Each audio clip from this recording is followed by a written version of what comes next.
programación en vivo, contenidos varios y streaming en calidad Full HD.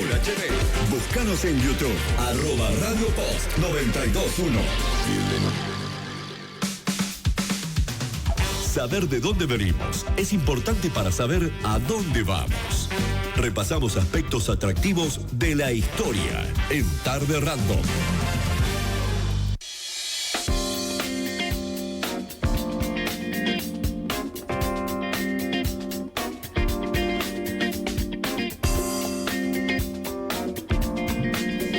Bueno, 14:40 minutos. Un poquito así va a ser en las escuelas, ¿viste? Que se va a permitir ver el Mundial. Entonces todo se va a relacionar con el Mundial. Entonces, hoy podemos decir, por ejemplo, que tenemos a Pau Figueroa ahí del otro lado del Meet, en YouTube. Sí. Para los que nos están escuchando y nos viviendo por streaming. Puedo decirle, Pau, primer Mundial de la era moderna, o sea, de la era moderna, la única era donde se jugaron mundiales, fue allá por 1930 en Uruguay, donde Argentina llegó a la final con Uruguay. Y todos los seleccionados en esa oportunidad, y no, en esa oportunidad, creo que hasta Suiza 54, eran invitados. No había una ¿cómo se llama? Una calificación, una eliminatoria. Eran todos, a ver, Italia, vení. Vas a jugar Rumania, vení. Vas a jugar Estados Unidos. Claro, así era la cosa, media arbitraria. Bueno, ahí estamos, mezclando un poquito de fútbol con la historia. Pau, ¿cómo estás? Bien, muy bien, ¿ustedes? Bueno, bien. ¿Te gusta el fútbol? Nunca te pregunté. Sí, mucho. ¿Sí? Mucho, sí.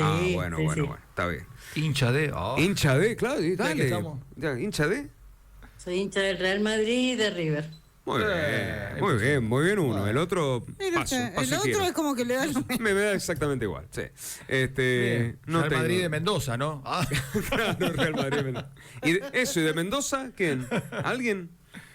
No. Sí, el Tom. El Tom, bueno. Vámonos. Vamos a la vez nomás, vamos a la vez. Bueno, y ya lo ve. Como verá el leproso. Claro, arriba la lepra. Bueno. Qué cosa. Pau, vamos a cambiar el tono, vamos a ir a hablar de Mahoma. Mirá que no se habla mucho en los medios de comunicación de Mendoza de Mahoma. A lo sumo eso de que si la montaña no va, ¿viste? Claro. Mahoma va a la montaña, pero más allá de esa frase, remontémonos allá al 632 después de Cristo, que moría Mahoma. Muy bien. La verdad que habría que hablar mucho de Mahoma para entender muchas cosas, no solo de ese contexto histórico tan particular, que es el de la media, siglo VII, en Europa, sino por todo lo que va a venir después, hasta el día de hoy inclusive. Y bueno, nada. Y esas cosas a veces se omiten, y las raíces históricas de estos procesos históricos que nosotros hoy vivimos, bueno, hay que estudiarlas, hay que ponerlas por lo menos en la mesa a discutir. Está bien, sí. Mahoma nace en Arabia, un pueblito de Arabia, y de una familia de pastores, como casi todo el mundo en aquella época, pero tiene la suerte o la astucia de casarse con una viuda muy rica, muy acomodada. Y en esa situación, digamos, más acomodada, él empieza como a tener acceso a lecturas, a libros, a bibliotecas, a la propia universidad. Y se decía que él iba a meditar, hasta ese momento esa Arabia, imagínensela en el siglo VII, la que hoy Arabia era una Arabia de pueblos nómades, de tribus cazadoras, recolectoras, más bien pastoras, más bien una etapa pastoril. Y él iba a meditar a la montaña, ¿no? Y en este tema de la montaña. Y dice el mito, ¿sí, no? Parte del mito fundacional de él y del musulmán, que el arcángel San Gabriel, que es de raíz católica, claro.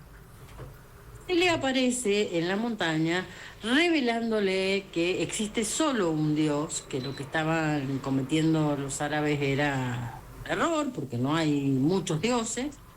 Revela, digamos, de alguna manera el monoteísmo. Le revela que María es la madre del Hijo de Dios. Es la misma narrativa, digamos, en sus orígenes que tendría en el cristianismo, ¿no? En el cristianismo, en el catolicismo. Claro, para ser más... pero eso ya se iba conociendo, o sea, se sabía todo esto ya, estamos hablando del siglo VII después de Cristo. Claro, ya lleva 4 años consolidado, Claro. 4 siglos 4 siglos, consolidado. claro. Claro, 4 siglos consolidado en el Imperio Romano de Occidente, el cristianismo. Bueno. Por eso es interesante, digo, cómo se van mezclando las narrativas. Claro, La cuestión es que... se lo recuerda entonces, se lo recuerda y ¿por qué a él? ¿Por qué se le aparece a él? Bien. La idea es que él es como un ser muy reflexivo, muy introspectivo y esa tiene como las condiciones para que en un estado de meditación, y ahí aparece una cualidad que es bien oriental, el tema de la meditación, que en realidad en el mundo occidental le dicen la oración. Claro. El arcángel o Dios hayan decidido revelárseles. Lo interesante de Mahoma, ya en el contexto histórico, es que él empieza, como hizo Jesús en su momento, a tratar de expandir estas ideas en un ambiente totalmente hostil y en un ambiente en donde las autoridades políticas obviamente eran politeístas, y eso provoca lo que se llama la ejira o el éxodo. La ejira es el inicio del año calendárico musulmán. Por eso es interesante y recuerden que los musulmanes tienen otra forma de contar el tiempo distinta a la cristiana. En esa ejira él llega a Medina, en Medina sigue trabajando esto, ¿no? De que hay un único Dios, que es Alá, empieza a trabajarse en la escritura del Corán, a escribir el Corán con los preceptos de lo que tenía que ser un buen musulmán, un buen adorador de Alá, y entre esos preceptos está el de la yihad, ¿no? De la guerra santa. Pau, perdón, vamos a parar un ratito ahí porque imagino que hay gente que a lo mejor no conoce esto. ¿El Corán es un libro que escribe Mahoma o es una compilación de libros que Mahoma se encarga de justamente ordenar y traducirle a sus pares? Es una compilación de escritos de él y de muchos de sus seguidores, igual que la Biblia cristiana. Ajá, bien. Pero ¿cuánta diferencia tenía el Corán con la Biblia que conocemos nosotros? Y bastantes. Por ¿Bastante? ejemplo, ellos niegan a cualquier otro profeta que no sea Mahoma. Mahoma es el único profeta que trae la verdad del único Dios que es Alá. Pero, claro. Y ahí, pero ¿cuándo se separaría conceptualmente Mahoma entonces si recibe el mensaje del arcángel? Sí. Recibe el mensaje de que María es la madre de Dios. Bueno, porque era católico él. ¿Por qué se separa de ese concepto? ¿O bien, cuándo se separa de ese concepto? Claro, él se separa en el siglo VI. Cuando él empieza, por eso digo ahí crucé con lo histórico, porque históricamente cuando él empieza a recibir la persecución de todas esas autoridades, él asume esta condición de profeta. Dice, bueno, a mí me siguen porque en realidad yo soy el que maneja la verdad de Dios. Claro. A mí me ha sido revelada la verdad de Dios. Está bien, pero eso se lo reveló un católico. No, el ángel. Bueno, el ángel, pero Claro. dentro de la fe católica. Sería la misma narrativa que la de la fe católica, el arcángel Claro. San Gabriel. Es un poco una escisión como Jesucristo se escindió de los judíos, digamos. ¿O Claro. no? Claro. Sería, sí. ¿Y sí. qué Era monoteísta. por ejemplo, para los judíos Jesús existió, pero no era la persona prometida que ellos esperaban? Para Mahoma, ¿qué fue Jesús? No era nadie, no era un profeta. El único profeta de la verdad revelada era él. Pero bueno, pero le reconocía los milagros, le reconocía su poder, su ascendencia sobre otra gente. No. No. Ah, mira. No, los musulmanes no reconocen ni los milagros, ni la virginidad, ni mira la tú. autoridad papal, obviamente. No. Claro, no. Lo único que coinciden es ese instante fundacional de que alguien les revela que ellos van a ser los profetas de una nueva fe y esa nueva fe es la de un solo Dios. Acá lo que me parece como muy interesante y que coinciden en las narrativas, la judaica y la católica y la musulmana, es el tema de que necesitan estas tres patas humanas en la tierra como para plantear el monoteísmo. Lo que había que, digamos, desmontar y que tenía mucho poder con el político era el politeísmo. le pasó a Egipto, le pasó a los israelíes, le pasó a la propia Roma, y bueno, en el mundo árabe no va a ser la excepción. ¿Por qué? Porque las estructuras políticas, monárquicas, y en el caso árabe, los califatos, los jeques, van a ser, van a estar asociadas al poder religioso. Pero ese poder religioso era el de las muchas deidades, digamos, del politeísmo. Entonces lo que vienen ellos a romper, uno en el Medio Oriente, hacia el norte del Medio Oriente, en Arabia, es romper la estructura política, Pau, la estructura religiosa. ¿cuáles son los principales postulados de los musulmanes, o del Corán, para decirlo mejor, y por qué la mujer tiene un papel tan, no digo secundario, terciario, cuaternario, prácticamente? Lo vemos en el día de hoy, donde la mujer prácticamente es un cero a la izquierda. Sí. Entre los principales postulados está esto de la Guerra Santa. Hay que hacer la Guerra Santa contra cualquiera que niegue la autoridad de Alá en la tierra como Dios creador de las cosas y de los hombres. Está el rezo de 5 veces al día.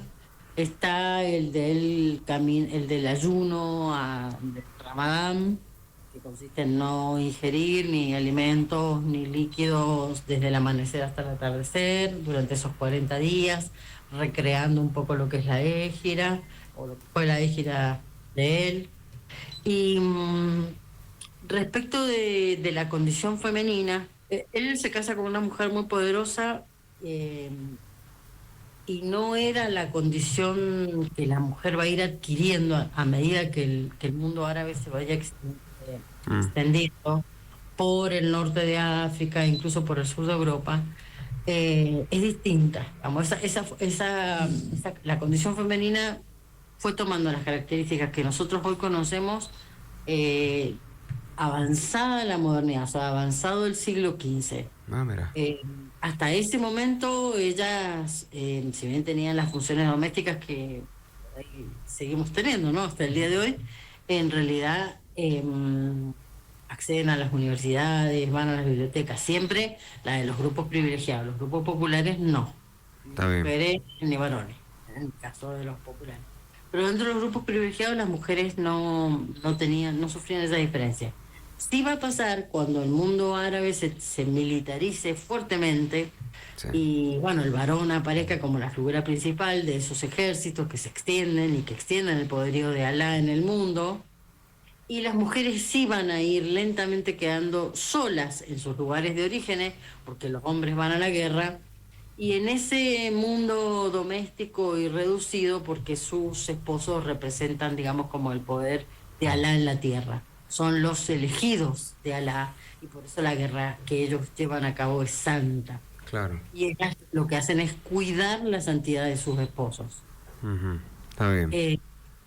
En esa mirada el aislamiento femenino se fue como consolidando, así como se fue consolidando el poder masculino, ¿no? Digo, sí. Hay como hay mucha diferencia, ¿no? Mientras el catolicismo y Jesús hablaba del amor, acá se habla de una guerra, aunque uno puede decir, bueno, es sentido figurado, pero hoy en día uno ve los países que están en guerra son casi todos los del mundo árabe. Esos postulados que vos me decías de los musulmanes, ¿esos postulados se le ocurrieron de la noche a la mañana a Mahoma o los saca de alguna bibliografía especial o dice que Dios se los dijo? ¿Cómo? Lo del Ramadán, por ejemplo, lo de las 5 oraciones al día. Sí, lo de las 5 oraciones sí es una decisión de Mahoma, que la idea era cada vez, lograr que los adeptos se conectaran cada vez más con el culto. Entonces, bueno, de esa forma organizás o ordenás o...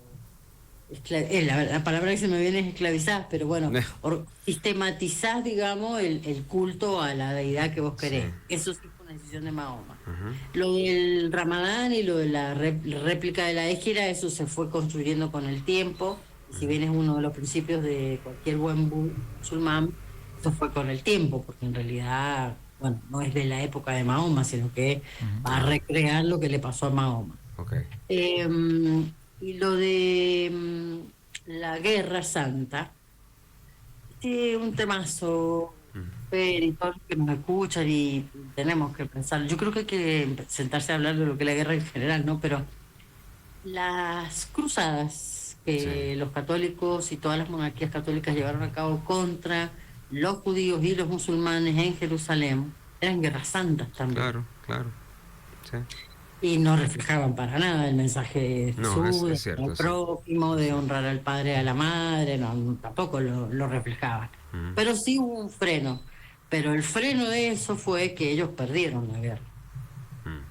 Quedaron en Jerusalén los judíos y los árabes.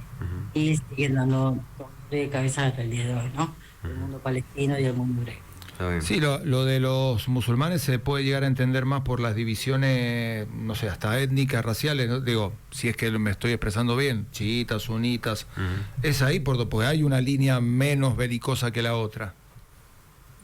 Sí, ¿sabes qué? Hay una línea que es más religiosa que la otra. Y al ser más religiosas se despegan de las cuestiones políticas y se quedan con una práctica bien pegadita al Corán, digamos, ¿no? Más allá de lo que esté pasando con las jefaturas políticas, ellos se quedan con una práctica pegadita al Islam. Ese sería el caso de los suníes. Y los suníes siempre han sido como admirados, digamos, de buena manera a un otro distinto, no han tenido una actitud así tan de resistencia o tan militante, ¿no? Como les pasó a los católicos. Cualquier cosa que no fuera cristiana era hereje y tenían dos caminos: o le hacías la guerra o lo convertías y lo evangelizabas. Lo que pasó en el mundo americano, por ejemplo. Está bien. Paola, y cuando muere Mahoma, imagino yo, allá en el 600 y pico, quedan, no digo discípulos, pero sí gente que pudo seguir con su mensaje, ¿no? Sí, él muere en Medina en el 632, el siglo VII, piensa en plena Edad Media para la Europa Occidental, y sí quedan muchos discípulos encargados de seguir difundiendo la fe, y lo hacen. Lo empiezan a hacer de la misma manera que pasó con el cristianismo, se van extendiendo por Arabia, por el norte de África, algunos van a sufrir persecuciones, lo van a hacer en algunos casos de la clandestinidad, sobre todo en las zonas del norte de África.